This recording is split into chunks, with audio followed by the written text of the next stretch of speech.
Bună ziua și bine v-am regăsit la un nou clip. Astăzi vă voi arăta un tutorial cum să faceți live de pe telefon, Android sau tablet. Așa. Vă intrați pe magazin Play și vă instalați camera live. Camera live.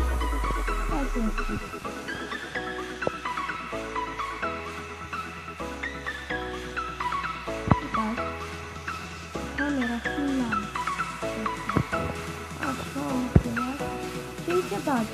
Ori pe stream, auză, față, apăsați pe YouTube, vă băgați pe YouTube, dați în film și apăsați. Aici vă arătăm ce faceți mai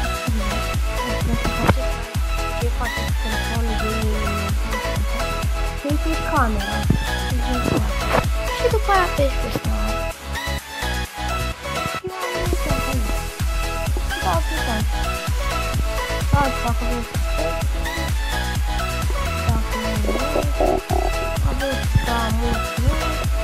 aveți chatting, o să aveți când dați drumul la live. Aici uitați, dați drumul la live și puneți titlul, public sau privat, aici și foarte ușor.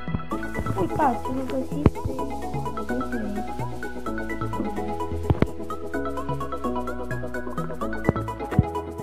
Camera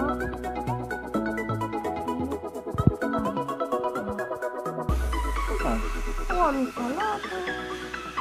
După mă trebuie să ziceți că nu, mobilul live e mai bun. Vă zic eu sigur că nu-i mai bun. Cam atât a fost cu acest tutorial, ne vom revedea la următorul clip. Lăsați-mi în comentarii ce gen de tutoriale mai vreți.